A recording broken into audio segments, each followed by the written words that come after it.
36th United Nations General Assembly adopted Resolution 2758 by an overwhelming majority, which restored the lawful rights of People's Republic of China in the United Nations and solemnly reaffirmed and fully embodied the One China principle. In April this year, President William Ruto paid a successful state visit to China.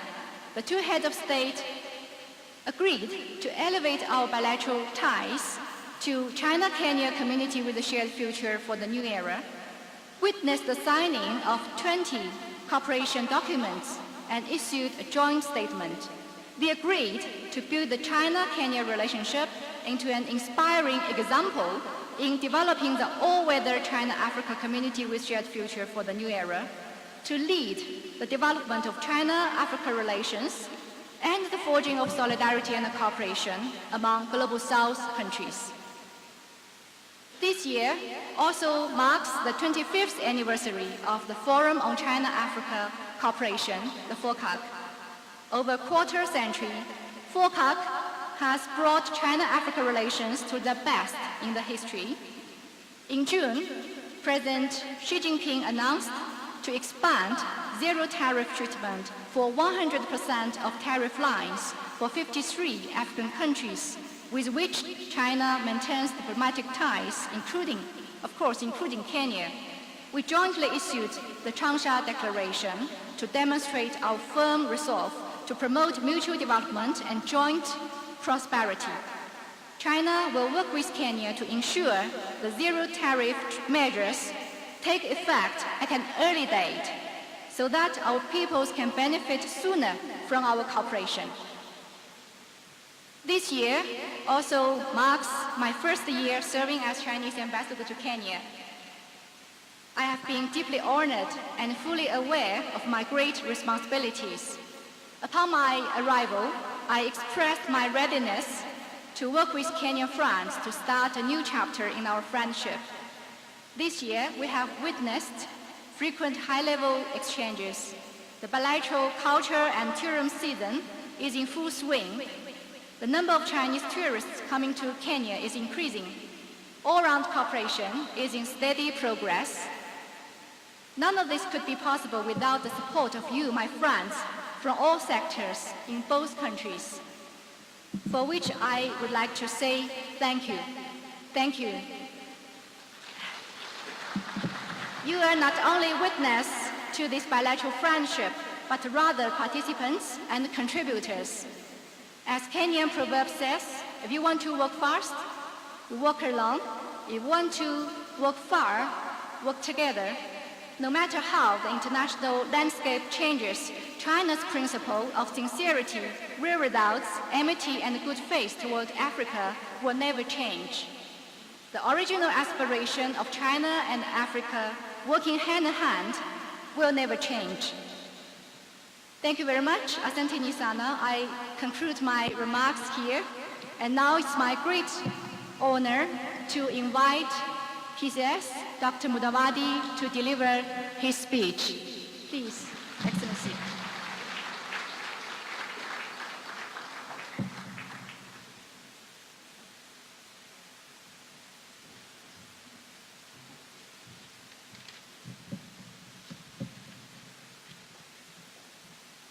Your Excellency Guyo Haiyan, Ambassador of the People's Republic of China to Kenya, Cabinet Secretaries and other senior officials present, His Excellency Bayene Rasom, Ambassador of the State of Eritrea and Dean of the Diplomatic Corps, Excellencies Ambassadors and High Commissioners, Madame Zainab Bangura, the Director General of the United Nations Office in Nairobi, members of the Diplomatic Corps, private sector representation, friends of Kenya and China, distinguished guests, ladies and gentlemen.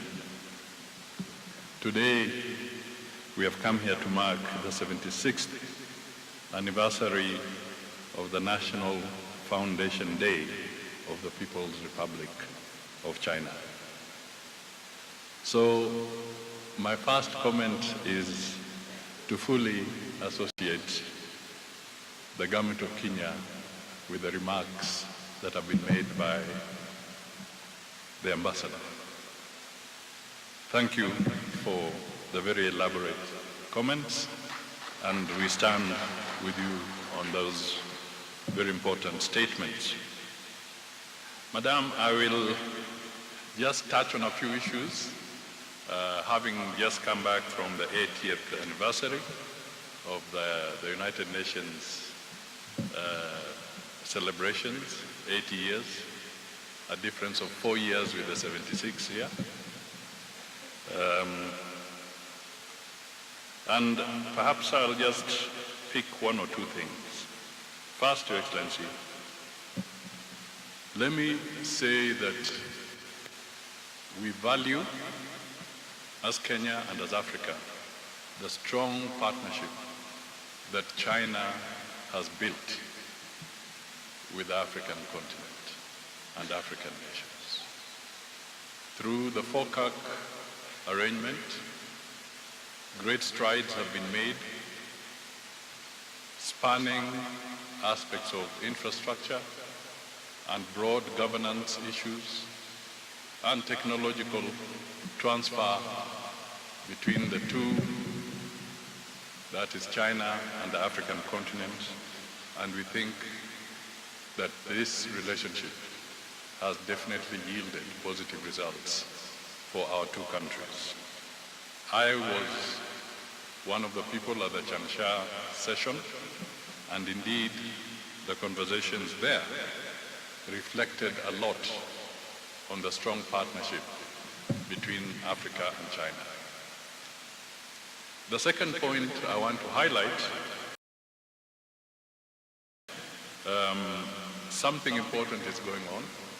We have a delegation today in China, which is in deep negotiation so that within the framework arrangement of FOCAC and the pronouncement about China offering Africa the free or the preferential trade agreements for products in Africa, Kenya has a delegation negotiating its portion of arrangement with the Chinese government, and we hope that in a few weeks' time we shall be able to report progress indicating that we have struck a deal within the free preferential trade arrangements.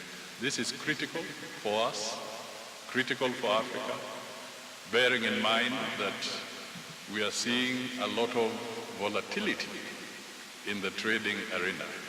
So if African countries, and I think one has already concluded, Kenya may be perhaps the next one, we believe that Africa requires predictable, reliable, consistent trade arrangements with its partners.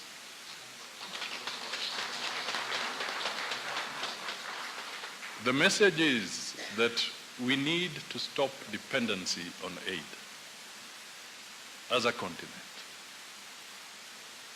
and start getting more into trade, building the Africa Continental Free Trade Area, working together. And therefore, it is upon us, both individually and collectively, to take more seriously any opportunities of consolidating trade arrangements with our developing partners.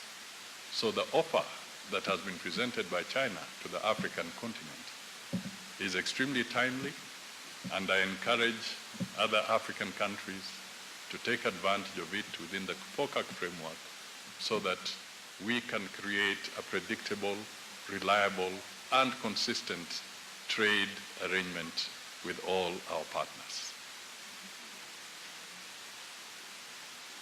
As far as Kenya is concerned, the President indeed made a state visit earlier this year, and as has been rightly pointed out, over 21, actually I think there were 21, documents or agreements were signed bilateral agreements were signed at that occasion. And we wish to pursue some critical aspects where we want to extend the SGR from Naivasha all the way to Kisumu and then Malaba border, so that we can enhance the efficiency of trade between us, our neighbor Uganda, and indeed the Great Lakes region. So that is one of the key programs we are looking at, to have the line 2B and 2C concluded. We are also in consultation so that we can have the dual carriaging of the road, Rironi-Mau Summit, and then Mau Summit to Malaba, so that all these, again, can enhance our trade arrangements with our partners and in the region. These are some of the critical areas. Finally, I just want to acknowledge and thank the people of China through the ambassador, that with the kind of geopolitics we are seeing, the geoeconomics we are seeing, the geotechnologies we are seeing, the place for multilateralism is becoming even more important.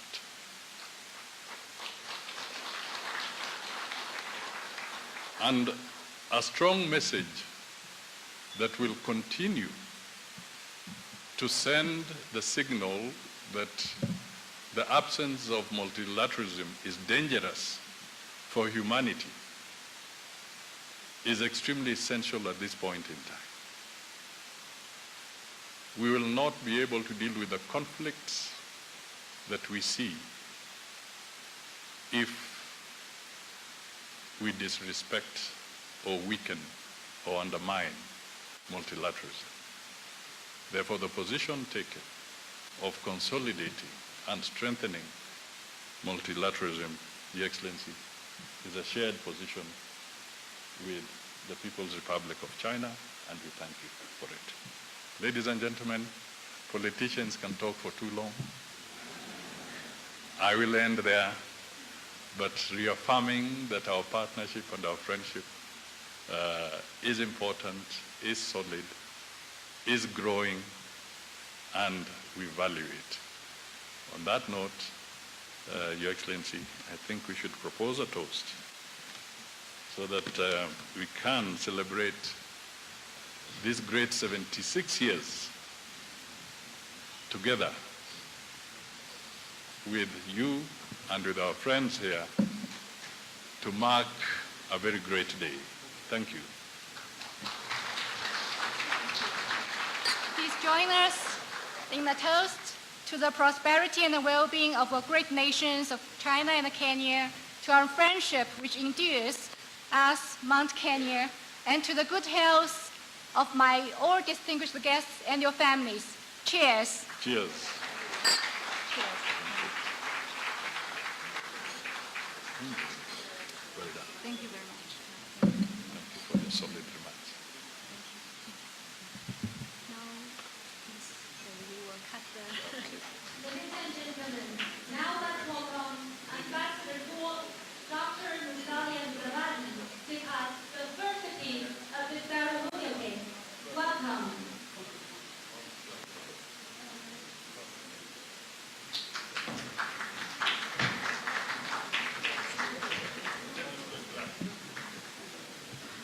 Ngoja.